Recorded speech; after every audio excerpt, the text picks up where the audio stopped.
Okay, thank you. Just before I go to a further question, is there a secondary? I believe Audrey moved it already with a question. Just looking to see if I'll there's a second second. it. Seconded by Melba. Thank you for that, Melba. I'll get back to the queue. Greg? Yeah, hi, Mike. Yeah, the question I had is that when you submit this for these 300 and whatever 58 projects, and then you put in that it would cost approximately like what you said, 1.6 billion. Like how much does this pinup? How much do they give you of that 1.6 billion?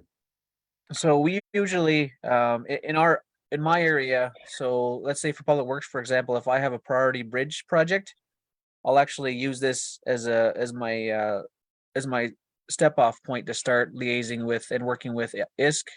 They have a different process called the minor capital application.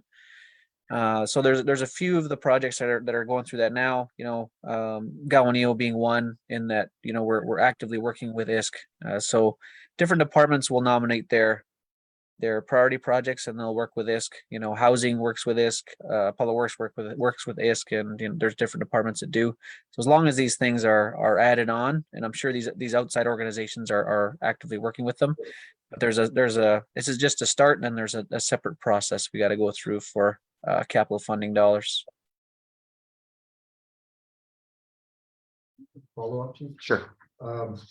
So if all your plan is in place, how long does it take to actually receive money? Say, for example, you need for Gawaneo School, say you need $30 million. How long does it come in stages, or do they just, once it's approved, that money's available for that building, that school? Within the minor capital application, we need to submit a cash flow. So if it's over, let's say if it's over 3 fiscal years, then that'll guide our spending and what's been approved. But I guess I can best speak to, like, let's say a culvert replacement project that we recently did and we got funding for. So we worked with them over the winter last year and we got approval mid-year this year. So all that money's transferred and that project's done. So those are the kinds of things that public works does. But I know in speaking to large capital projects, let's say like the water plant I was involved in back in 2012. So that was over several years, and we had to get an assessment done, then design done, and then construction done. So that was over like 3 to 4 fiscal years that they provided funding for. So it's all in the cash flow, and it's all they walk us through like a design exercise, an assessment exercise. So there's a lot of steps. The bigger the project, the more capital is involved, the more time it's going to take to actually get the funding. Great, thank you. Well, Thanks for that, Mike. Michelle? Good morning, Mike. I want to commend the team who put this together because it is quite comprehensive. So thank you. My question was very similar to Greg, and the percentage annually we receive from ISK for this, because I find that it seems like all of our our directors are always seeking money, and if we could get this in one lump sum, like, do we get 10 million a year?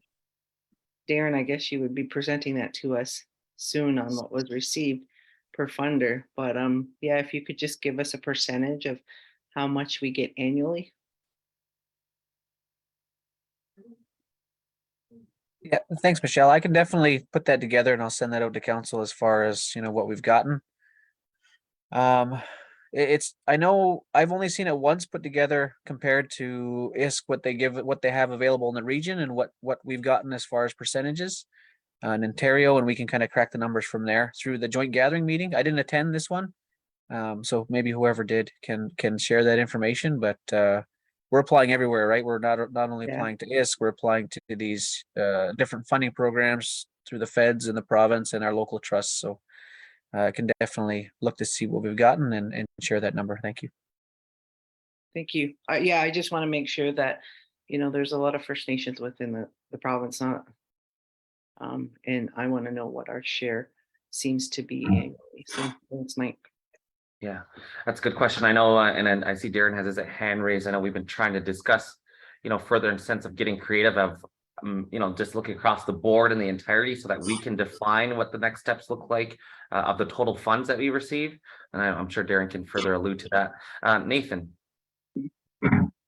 Yeah, thanks, Chief. And I was kind of going to go in that direction as well on the political side, and also want to echo Michelle's comments. Mike, you and your team did an amazing job. And last night I was combing through my little magnifying glass to get a good sense of those numbers. So just hats off to you guys on that. In terms of the political aspects of this, I think, Chief, you started to kind of allude to it, and that's where I just want to kind of pick up on this. We got a lot of work to do here, tons. And when you look at kind of the breaking it down, and Mike, you kind of highlighted it in terms of all of the applications you have to do, this hodgepodge of proposals that are out there. And you know, we know the government doesn't help us with that, right? Because you got to go out and search it for yourself and figure all of that out. This is where a few political aspects, from my perspective, need to kind of come in. And you guys know I've made disparaging comments, and I'm not the biggest fan of the 10-year grant, but the 10-year grant does provide some useful tools for us to consider on the political side. I'll put it that way. And when I kind of looking at it from the standpoint of the planning, and I could see, Mike, when you guys were working with a community plan as well as this infrastructure piece, it's just not glaring coming out at me, right? But I can see once I dug into it that was there. So just picking up, and I see you got a good track on this, Chief. I just want to make sure politically we're providing that support and doing that work to consider how best to kind of go forward from here and put that marker down. And I just want to, you know, into the future that things become easier for our directors. So, you know, they're not out there searching and combing under every single government rock to find 10 cents, 50 cents, 30 cents here to kind of contribute to our full-on community plan. And I know I'm talking long term, and I know I'm talking into the future, but I think we start that work and start figuring out the political side of this. And I see, Chief, you're doing that. So that we can march down and work with our directors and really to make their lives easier in the long run, because the faster we do this, the better results we're going to have for our community. So I'll leave my comments there for now, but kudos to this work. I know how hard it is. Thanks for those comments, Nathan. I'll go to Darren, because I know Darren and I we've talked a little bit on this in terms of, you know, the next steps that we want to take. Because it all relates back as well to, and I know we've been having this discussion for years in relation to reporting. Half the times our staff, directors are, you know, busy following up with reports, up-teen reports to with funding and so forth. So, you know, I think it's time that we get creative in terms of what this looks like. Darren? Yeah, thanks everybody. And thanks, I want to also acknowledge the work that Mike and his team have done. We've been working on this continuously, it seems, and in integrating that with the work of our infrastructure task force. So I just want to kind of link those elements internally in terms of it being really a tool for us. And, you know, some of the information I shared at a previous council meeting about a 10-year plan, which is more of our internal plan, borrows from this plan and has that sense of priority in terms of what our needs are. So hopefully, Chief, as I had indicated, when I know that the retreat's been rescheduled to January, so I think that would be a good time to further explore, and building on your point and Nathan's point about political strategy around this. The 10-year agreement is a tool. It's a possible option to consider, but I think Six Nations is being as large as it is. This FNIP is a really strong leverage tool to fuel that advocacy that we're talking about here. So my offer, or my commitment to council, is to work with the chief's office and take this information, take the planning document that I provided to council, and develop position papers around different elements of that. And that's going to be supported by data. We already have the numbers. We already know what the investment's going to require, but what's the impact to the community? And so you're armed with that information. So I think that's the next step. And we could obviously talk that through at the retreat in January, but that would be a really good outcome if we could all kind of work towards that. So I just wanted to make those few points. We have a lot more tools in our tool shed. It's a good time. So thanks, Chief. Agreed. Thanks for your comments. Darren, I see Cynthia has her hand raised. Yeah, thank you. I just wanted to add a little to what Michael explained with regards to Michelle's question. There was a study a few years ago, and it was all on capital and the big concern with First Nations, in particular in Ontario, with regards to capital. And there were some blatant issues, one of which the whole budget for Ontario at that point was something like 130 million.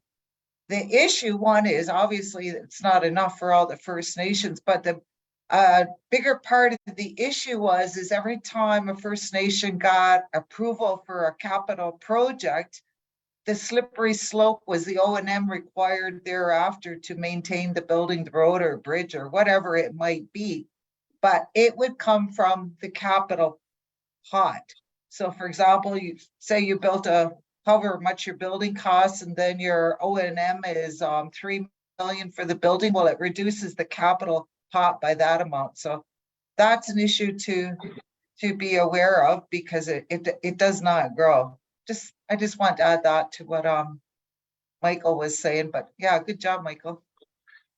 Thanks. Thanks for your comments, Cynthia. I know we're always well aware of the O&M. I know that's always been an issue for many, many years on any project. And, it's almost like in a sense that when we build a project and the government looks to, to fund it, it's almost at times, set up for failure in a sense, because they totally miss the whole marker when it comes to O&M, and we still experience that right now, which we're beginning more creative in relation to our schools, for example. But do hear you, and thanks, Cynthia, for your comments. Also, too, want to echo which everyone has said. Really great job, Michael, to yourself and your team for pulling this together, because it's very complex work, comprehensive. So thank you for that. Are there any further questions or comments in relation to the motion? Michael.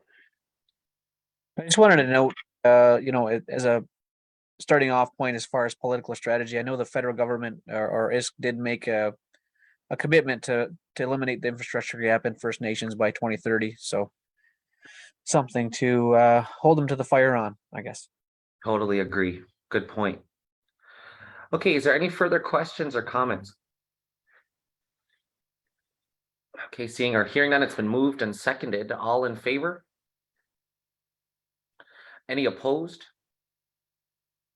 Seeing or hearing none, motion is carried. Motion to waive second reading.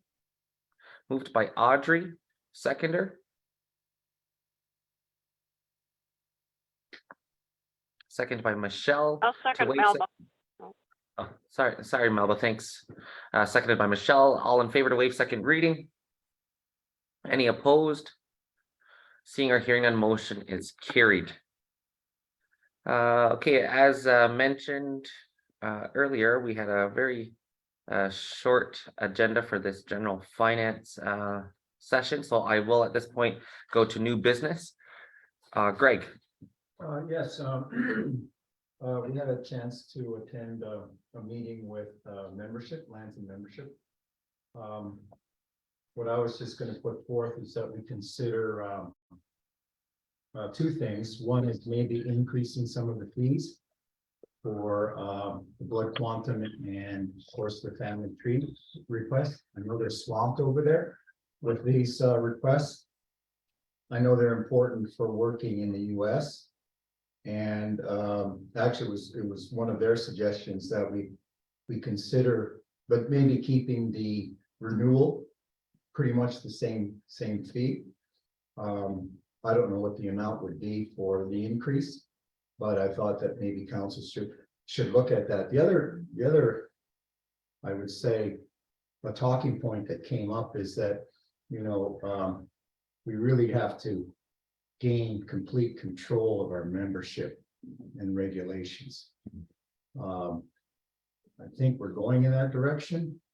And I think we just should ignore what ISC is doing and basically what they're proposing. And if they disagree with us, they disagree with us. That was just my comments, Chief. Okay, thanks, Greg, for bringing that forward. And I think that's an important piece that we could further elaborate on in terms of bringing this item back. Because I agree. I think it's time. And we've already went through the exercise. With the citizenship code. Obviously, we've seen the notice that we received from ISK, and I think that's something that, again, I don't know why we continue to ask for approval. I think we should just move forward with what we got to do for our people and continue to do that important work that we need to do. Audrey, then over to Nathan. Nathan had his hand up first. Oh, thanks for that, Audrey. Nathan? Audrey, I'll be quick. I totally agree, Craig, in terms of the work, and also just I really enjoyed, even though audio, it was kind of hard jumping in and out of that conversation, but I did enjoy what I'll say is the passion of our staff as it relates to this issue. Because they know the ins and outs of it, and they've been a part of this for so long. And I could hear Ken's kind of nudging to council on the political side in terms of that. So my only request is to add this to that political our political retreat as a priority issue. And back to Greg's point, let's go down the path of determining our own citizenship, because Canada has messed this up over and over again with their colonial tools, and I know they're trying to correct it with their colonial tools, but you can't correct something that you made colonial by using colonial tools. We have to go back to our the inherency of our peoples and working on that front. And I think this is contributing only to this kind of pretend Indian conversation that's out there across the nation, right? Because of the lax rules and the colonial approach that has taken as it relates to our citizenship. So I don't have all the answers right now, but just noting the passion of our staff, they got a good sense of this. And I'm sure we can come up with a really good political strategy to take back control of determining who citizens are within our territories. So thanks. Totally agree. Great comments. Melba? Thanks Yes, for that. Melba? Yeah, I hear you, Melba. I have Audrey in next, and then over to you. Audrey, you have the floor. I'm just checking to see if OGD was taken off the agenda. No. Are they on the agenda? Oh, they're on the Yes. camera. Yes. Okay, thank you. You're welcome. Melba? Yes, it was very informative, but very discouraging to hear that the staff are doing so much work with very little staff. So we have to look very seriously at building that capacity so they can do their work. You're going to have burnout. It's a wonder we haven't had that so far. For example, it's only Ken and one other person that is in his office. So I agree. What we need to certainly talk about it at the retreat. Thanks. Fully agree. Thanks. Thanks for that, Melba. So we'll look to continue to build out what that agenda looks like, but obviously we'll include this piece within those discussions. So thanks, Greg, for bringing this item forward. Again, more to come on this at our retreat and further political advocacy that we need to do. And also as well on the administrative side, Melba, to note your capacity, which we all know has been an issue across the board in further building that capacity to have further support our staff to do that work. So thank you for that. Are there any further questions or comments in relation to the new business item? Okay, I'm not seeing or hearing none then. Just before we sign off here and look to an adjournment, first off, I would like to take this opportunity to send our sincere condolences to the family and friends of the late John Montour. John has been a huge advocate in our community, a great member, part of the Veterans Association, has been a longtime farmer in this community, has been a member of the Farmers Association. So he's done a lot of contributed a lot to our community. And so just wanted to send our most sincere condolences and thoughts and prayers to the Montour family and friends. And also, as noted earlier on, this is our last live meeting of 2022. this upcoming weekend. Obviously, we will all be looking to Christmas. And so I know there's been a lot of sadness in our community. So I hope we take this time to really spend time with our family and friends. And on behalf of the elected council, want to wish everybody a happy holiday, a safe, happy holiday season. And again, a very Merry Christmas to each and every single one of you. Thank you so much, Nyawa. And we'll look to a motion to adjourn. Is there a mover? Moved by I'll Michelle, move, Melba. seconded by Second, Melba. Melba. All in favor? Any opposed? Seeing or hearing none, motion is carried. And again, New Year. We'll see everybody in 2023. Yeah. Have a great day.